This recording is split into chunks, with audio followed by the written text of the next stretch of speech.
Olá, queridos irmãos, alunos e professores da Escola Bíblica Dominical. Chegamos na terceira lição deste segundo trimestre de 2018. Lição esta que tem como título Ética Cristã e Direitos Humanos. Nesta lição, nós vamos ver basicamente a origem dos direitos humanos e a Bíblia, e direitos humanos e a Igreja. São esses três tópicos que o nosso comentarista se ocupa em relatar para nós algumas verdades, algumas realidades dos direitos humanos nas Sagradas Escrituras, na história e o comportamento da Igreja em relação aos direitos humanos.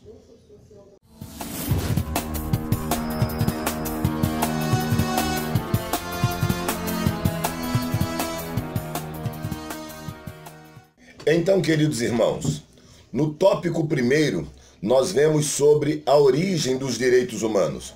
O autor nos fala sobre a definição etimológica da palavra direito, fala dos direitos do homem e do cidadão, conforme foi promulgada em Paris em 26 de agosto de 89, e também nos fala na Declaração Universal dos Direitos Humanos.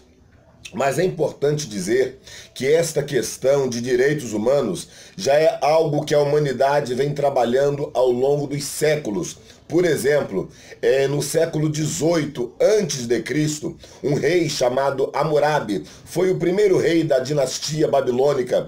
Ele já promulgou a lei que nós conhecemos como o Código de Hammurabi. E neste Código de Hammurabi, o rei Hammurabi estabeleceu as questões do direito em pelo menos 281 teses, 281 artigos que norteavam não apenas o comportamento do reino, mas o comportamento de todos os cidadãos que estivessem sob sua jurisdição. O código era rígido, ele apelava muito para a pena de morte e ele era baseado na lei de Talião, que dizia que era dente por dente e olho por olho. Depois deste Código de Hammurabi, a história foi evoluindo, a história foi caminhando e chegamos no direito positivo.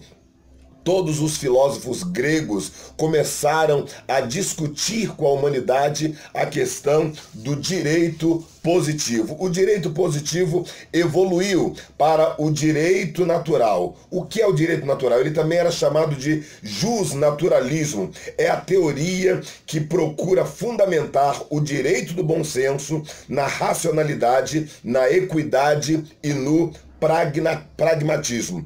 O direito natural ele exerceu uma forte influência sobre o racionalismo jurídico do século XVIII. Então a humanidade foi evoluindo, passou do Código de Hammurabi para o direito positivo, do direito positivo passou para o direito natural e, enfim, chegamos na Declaração dos Direitos do Cidadão. O que foi a Declaração dos Direitos do Cidadão? Inspirada nos pensamentos dos iluministas, bem como na Revolução Americana de 1776, a Assembleia Natural Constituinte da França, em 2 de outubro, fez a Declaração dos Direitos do Homem e do Cidadão, sintetizando em 17 artigos e um preâmbulo dos ideais libertários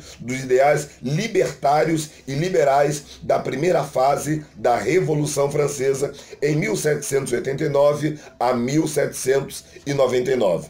Então os irmãos podem notar que os direitos humanos propriamente dito, ele foi evoluindo ao longo, a sua ideia foi evoluindo ao longo da humanidade, começando no Código de Hammurabi, 18 séculos antes de Cristo, depois evoluindo para o direito positivo, depois entrou na área da filosofia com o direito natural e agora chegou na primeira fase da Revolução Francesa com a Declaração dos Direitos do Homem e do Cidadão.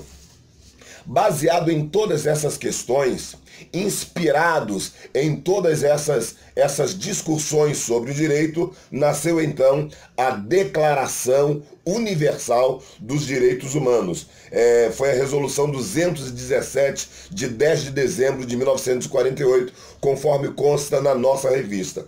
E nesta declaração foi esboçada principalmente pelo canadense John Peter, contando também com a ajuda de várias outras pessoas do mundo. Esta Declaração Universal dos Direitos Humanos, promulgada pela ONU, era apenas uma tentativa pós-guerra de estabelecer uma paz entre as nações, uma paz entre os povos, para que cada povo, cada nação respeitasse os direitos e os limites não apenas das outras nações, mas dos cidadãos de uma forma em geral. Esta declaração ela foi assinada primeiramente pela nação brasileira. O Brasil foi o primeiro a assinar a adesão à Declaração Universal dos Direitos Humanos. E por este motivo, até hoje, o Brasil é aquele que abre todas as reuniões da ONU, porque foi o primeiro a aderir às declarações dos direitos humanos. Em outro vídeo estaremos lendo todos os 30 artigos da Declaração dos Direitos Universais. Então, irmãos, este é o tópico 1.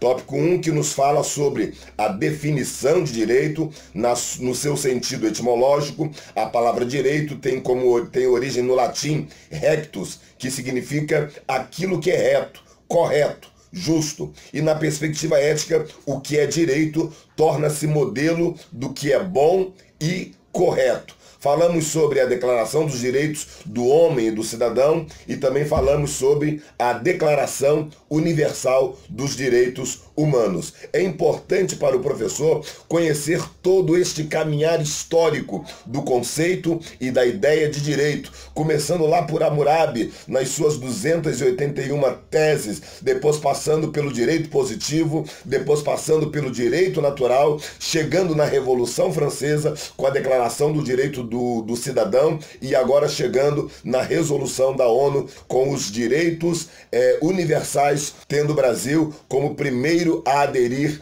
esta declaração da ONU. E agora chegamos no tópico 2, que nos fala sobre a questão do direito, a Bíblia e os direitos humanos. O que a Bíblia fala sobre direitos humanos? Quais são os exemplos e as referências bíblicas que nós temos quanto a este assunto na Bíblia Sagrada? É claro que o professor, ao longo da semana, já deve ter lido bastante esta lição e já deve ter percebido que a preocupação de Deus foi sempre estabelecer um parâmetro, um limite de direitos e deveres para a criatura humana. E nós vemos lá no livro de Deuteronômio, capítulo 6, do versículo 1 ao 9, que esse escrito é o arcabouço, a concepção literária daquilo que a Bíblia entende como igualdade entre os direitos das pessoas. E agora o autor vai nos citar uma série de versículos, uma série de referências que nos apontam para a ideia que o Pentateuco nos dava sobre direitos humanos. Eu não vou me prender aqui ao que já está escrito na revista, porque o professor certamente ele já tem lido ao longo da semana, mas é importante nós entendermos que Deus, mesmo na antiga aliança, no Pentateuco, ele já estava preocupado em estabelecer limites de direitos. E Deus já dizia que a verdadeira religião, ou melhor, quem disse isso é Tiago no Novo Testamento. No Antigo Testamento, Deus estava dizendo que o verdadeiro jejum, a verdadeira devoção a Deus, não era simplesmente a prática dos ritos legalistas, mas o verdadeiro jejum, aquilo que realmente agradava a Deus, era o estabelecimento dos direitos igualitários da criatura humana, seja rico, seja pobre, seja um sacerdote ou seja um simples judeu. O interesse de Deus é que todos fossem tratados Igualmente, o interesse de Deus é que as minorias fossem atendidas a contento, para que assim o nome dele pudesse ser glorificado. Então chegamos no subtópico 2 do tópico 2, que nos fala sobre os direitos humanos nos evangelhos. Jesus, ele foi aquele que sempre esteve preocupado em valorizar, em resgatar o valor das minorias. Os irmãos podem observar, conforme João capítulo 4, havia uma rivalidade entre judeus e samaritanos. Jesus estava preocupado em resgatar esta comunhão entre judeus e samaritanos. Havia uma rivalidade do próprio homem em relação às mulheres, uma diminuição do valor da mulher. Jesus esteve preocupado em resgatar este valor feminino. Havia também um certo desprezo em relação às crianças. Jesus se preocupou em resgatar o valor das crianças. Em suma, havia também o desprezo em relação aos gentios, e Colossenses vai nos dizer que Jesus, ele derrubou a barreira entre judeus e gentios, e através destes dois povos formou apenas um povo, que é a igreja do Senhor. Então não importa se é rico, se é pobre, se é judeu, se é grego, se é gentio, não importa nada. O importante é estarmos em Cristo Jesus, porque Jesus, através da sua vida, através da sua morte, derrubou a parede da separação e estabeleceu os verdadeiros direitos humanos, que é o trato com as pessoas sem discriminação, sem distinção. Jesus sempre esteve preocupado com os gentios, com as mulheres, com as crianças, com os pobres, com as viúvas. Este é o Jesus ao qual nós servimos e adoramos. No subtópico número 3, do tópico 2, estamos falando sobre a Bíblia e os direitos humanos. Já falamos sobre os direitos humanos no Pentateuco, nos Evangelhos, e no subtópico 3 fala dos direitos humanos em Paulo. O apóstolo Paulo foi um grande expoente do evangelho no primeiro século da era cristã. E ele, como sendo este grande expoente, ele também se preocupou em resgatar os direitos humanos daquelas pessoas menos favorecidas. Os irmãos se lembram que uma certa vez,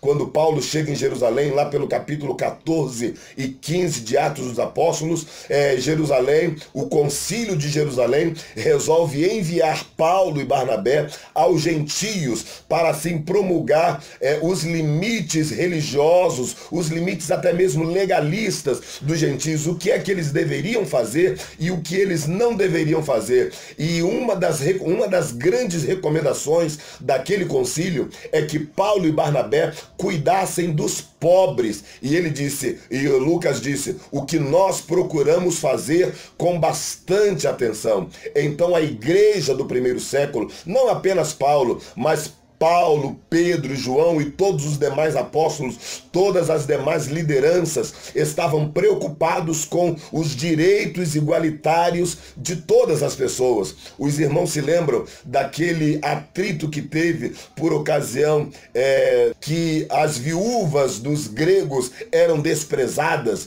e as viúvas dos judeus eram favorecidas. Os apóstolos perceberam isso e disseram, não pode ser assim. Vamos organizar uma comissão de diáconos e vamos estabelecer uma igualdade de direitos para todas as classes de pessoas, porque na igreja do Senhor Jesus não pode haver distinção, não pode haver divisão.